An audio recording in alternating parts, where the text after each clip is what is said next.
शरीर में कोई कपड़ा नहीं था, पैर दोनों राइट एंगल में मिला गया। एक पाँव बेड के इस तरफ, एक पाँव बेड के इस तरफ मिला गया। चश्मे को कूटा गया, जिसकी वजह से आंखों से खून निकल गया। दबाकर मारा गया।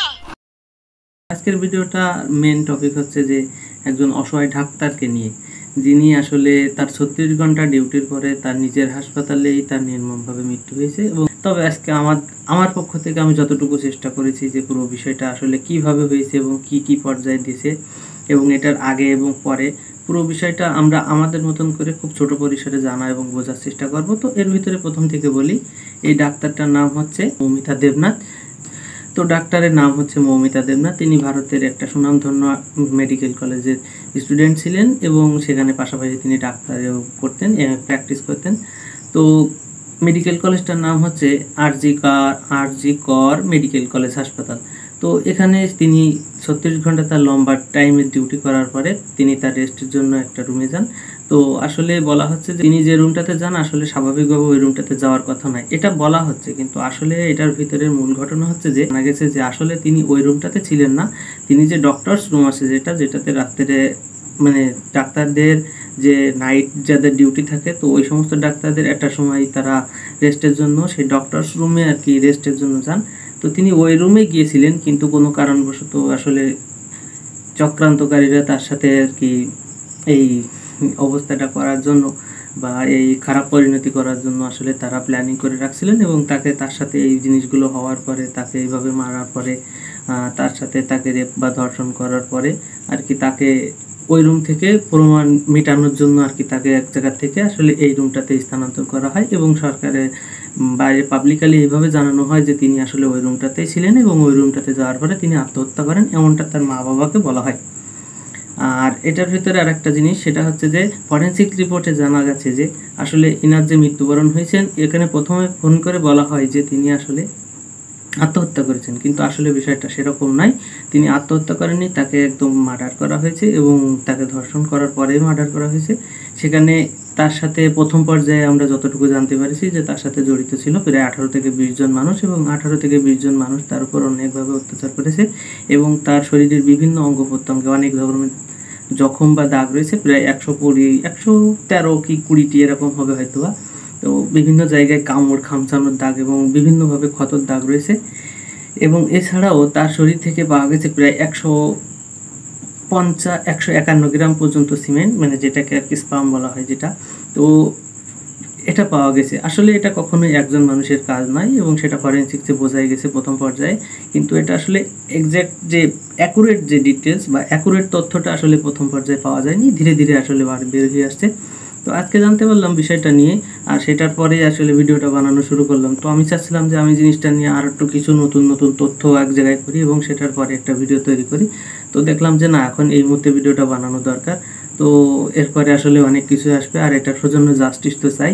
আর সমস্ত ইন্ডিয়ার মানুষ, পুরো ইন্ডিয়া দিয়ে, বাংলা দিয়ে, পুরো পৃথিবী দিয়ে বিশাল একটা সাড়া জেগে গেছে। কারণ এমন একটা যায় যে ডাক্তার মানুষকে চিকিৎসা দিচ্ছে, সেই হাসপাতালে সেই ডাক্তার নিজেই সেফ না। আর যেহেতু তিনি একজন নারী, সেহেতু তার জন্য আরও সেফটির ব্যাপারটা আরও একটু বেশিই থাকে একজন পুরুষের তুলনায়, কিন্তু সেই হিসেবে তিনি সেই অনুযায়ী সেফটি পাননি এবং তাকে তার শেষ পরিণতি এই হয়েছে।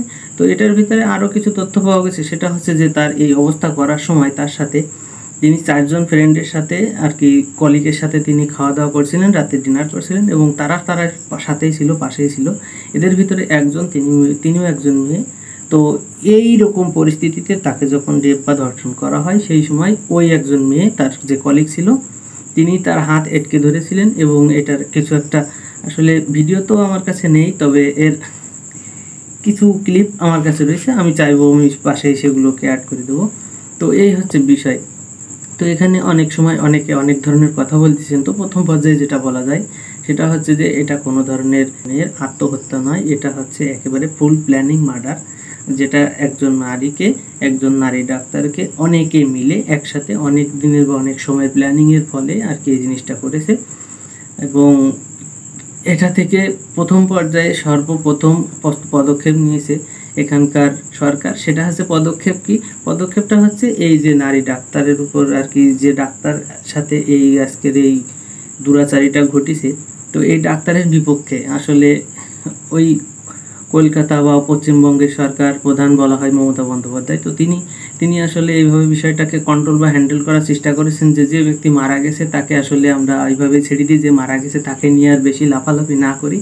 তো সে যখন মারা গেছে তখন প্রয়োজনে তার জন্য আমরা কিছু করতে পারি। তো তার জন্য মমতা বন্দ্যোপাধ্যায় সরাসরি অফার করেন যে আমি 10 লক্ষ টাকা দিতে রাজি আছি।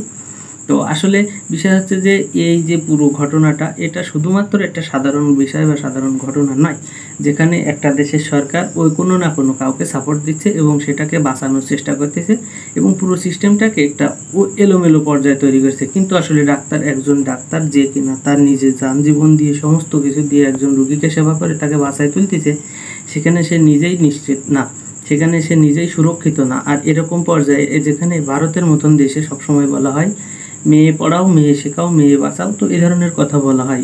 হিন্দিতে বলে বেটি পড়াও বেশি বাঁচাও। তো যেখানে এত স্বাধীন, এত কিছু আছে, এত ব্যাপার স্যাপার আছে, এত ফ্যাসিলিটিস আছে, সেখানে একটা নারী ডাক্তার বা একজন নারীর এখনো পর্যন্ত এই স্বাধীনতার প্রায় 78 বছর হয়ে গেছে ভারতের, 1947 সালে স্বাধীন হওয়ার পরে। তারপরও স্বাধীনতা তো আছে, কিন্তু সেই স্বাধীনতা ভোগ করার মতন মানুষের এখনো খুবই অভাব। আসলে স্বাধীনতার ভোগ করার মতন সেই পরিবেশটা সেই দেশের যারা সরকার প্রধান আছেন তারাই আসলে নেই। এই যে সিচুয়েশন তৈরি হয়েছে, সিচুয়েশনে ওই নারী ডাক্তারকে, যার সাথে এই ধরনের জখম হয়েছে, এইভাবে তাকে হত্যা করা হয়েছে, তার জন্য জাস্টিস চাই বলে সকল দেশের ডাক্তার, সকল জায়গার ডাক্তাররা এবং অন্যান্য স্বাভাবিক সাধারণ জনগণরা, সকল নারীরা রাস্তায় নেমে এসেছে অবরোধ করার জন্য এবং এটাকে এই সিস্টেমে জাস্টিসের জন্য একটা দেশ বা একটা জাতিকে অনেক পিছনে ফেলে দেয়। তো এখানে নারী শক্তি এবং নারী জাগরণের একটা বিশেষ ভূমিকা রয়েছে, যেটা থেকে সবাই নারীরা আর কি এগিয়ে আসছে যে এটা পুরো জাস্টিস চায় এবং যারা এই অপরাধটা করেছে তাদের প্রত্যেকেরই বিচার চায়। কিন্তু সরকার কোনো না কোনোভাবে জিনিসটাকে ডাইভার্ট করার চেষ্টা করতেছে এবং এখানকার যে মেইন ক্যারেক্টার আমি এখানে মেইন ক্যারেক্টার হিসেবে বলবো যে এই যে মেডিকেল কলেজের মেইন ক্যারেক্টার যেটা আছে, সে খুব ইন্টারেস্টিং ক্যারেক্টার। সেটা হচ্ছে এই মেডিকেল কলেজের প্রিন্সিপাল।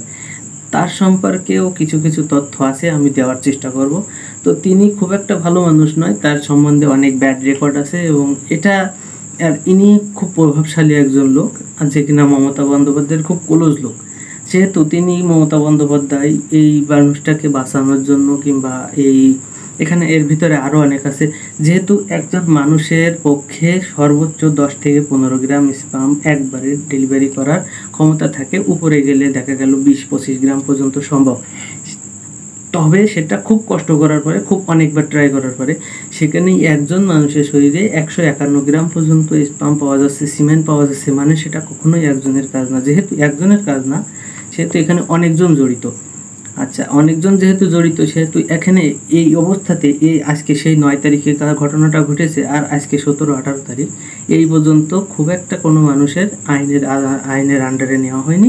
শুধুমাত্র যারা ওই জায়গার স্থানীয় ছিল, ওই জায়গার যারা ছিল সাধারণ স্বাভাবিক লোকজন, যাদের এখনো আইনের ভিতরে নেওয়া হয়নি, পুষপাছ কোনো কিছু করা হয়নি, তো সেই সমস্ত মানুষদের কিছু হাজিরা নেওয়া হচ্ছে এবং সিগনেচার দিয়ে ছেড়ে দেওয়া হচ্ছে।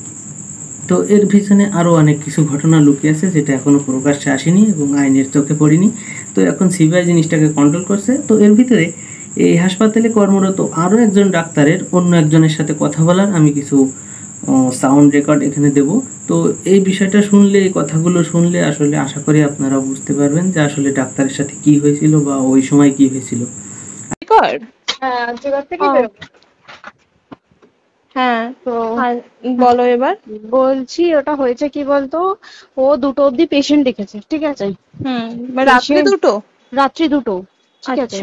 2টো অবধি পেশেন্ট দেখে রুমে এসে অনলাইনে অর্ডার করে 4 জন বন্ধু মিলে খেয়েছে, ডিনার করেছে।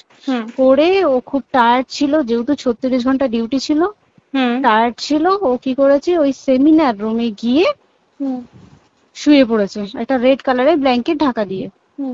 তারপরে সেমিনার রুমে এমনি কি তোমাদের ওরকম সেমিনার রুমে তুমি ঘুমানো হয়? মানে আমি যদিও কোনো আইডিয়া নেই, ওই জন্য জিজ্ঞেস করছি। না, এবার একটা রেসিডেন্টাল ডক্টর রুমস থাকেই।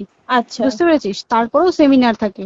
এবার সেমিনারে একটা বেড থাকে, আর ডক্টরস রুমে 2-3টে যেরকম বড় ঘর হবে সেরকম বেড পাতা থাকে। আচ্ছা আচ্ছা মেনলি ডক্টরস রুমে শোয়ার কথা, ঠিক আছে? হয়েছিল কি, ওকে বডিটা পাওয়া গেছে সেমিনার রুমে, কিন্তু ঘুমাচ্ছিল ডক্টরস রুমে। যে রুমটা তোর এখন ভাঙা হয়েছে, দেখেছিস রুমটা ভেঙেছে, একটা ভিডিও ঠিক বাথরুমের পাশেই, ঠিক আছে? মানে বাথরুমটাকে অজুহাত দিয়ে ওই রুমের দেয়ালটা ভেঙে দিয়েছে। অ্যাকচুয়াল কাণ্ডটা ঘটেছে তোর ইয়েতে, ওই রুমটার ভেতরে, ডক্টরস রুমে ঘটনাটা ঘটেছে। ওই বডিটাকে ডক্টরস রুমে ওই দিন আর কেউ ছিল না, খালি মানে অনলি ওই দিকটাই ঘুমাচ্ছিল? হ্যাঁ, এবার তোকে আমি বলি, অন কলে নিশ্চয়ই একজন থাকবে না, ও জুনিয়র সিনিয়র মিলিয়ে থাকে। এমনকি থার্ড ইয়ার একজন থাকবে, সেকেন্ড ইয়ার একজন থাকবে, প্লাস ফার্স্ট ইয়ারের ইন্টার্নশিপরা যারা থাকে তারা ইন্টার্নরা থাকে। আর এর ভিতরে কাদের চক্রান্ত আছে? তো আমি সরাসরি সম্বোধন করে বলতে চাই যে আসলে এই পুরো বিষয়টাকে কন্ট্রোল করার জন্য বা হ্যান্ডেল করার জন্য ওই হাসপাতালেরই একাধিক লোক বা একাধিক ডাক্তার বা একাধিক নার্স যারা আছে, যারা হাসপাতালের মেনটেনেন্স করে, তারাই একমাত্র এই পুরো বিষয়টার সাথে দায়ী এবং পুরো বিষয়টার সাথে জড়িত। কারণ তাই যদি না হবে তাহলে এত বড় একটা ঘটনা ঘটে গেল, এখনো পর্যন্ত কাউকে সরকারি বা আইনে আওতায় নেওয়া হলো না এবং তাদেরকে বিচার ব্যবস্থার ভিতরে প্রবেশ করানো হলো না, বা কারোর এখনো সাক্ষাৎকার বের হয়নি, বা কেউ কোনো কিছু স্বীকারোক্তি কোনো কিছু দেয়নি। তো এটা কেন? সেই 9 তারিখ কোন জায়গায়, 18 তারিখ কোন জায়গায়? তো এটা একটা অনেক লম্বা সময়। তো এই সময়ের ভিতরে যখন কোনো কিছু হয়নি, আর সেই দেশের সরকার বারবার এই পুরো সিস্টেমটাকে নষ্ট করার চেষ্টা করতেছে।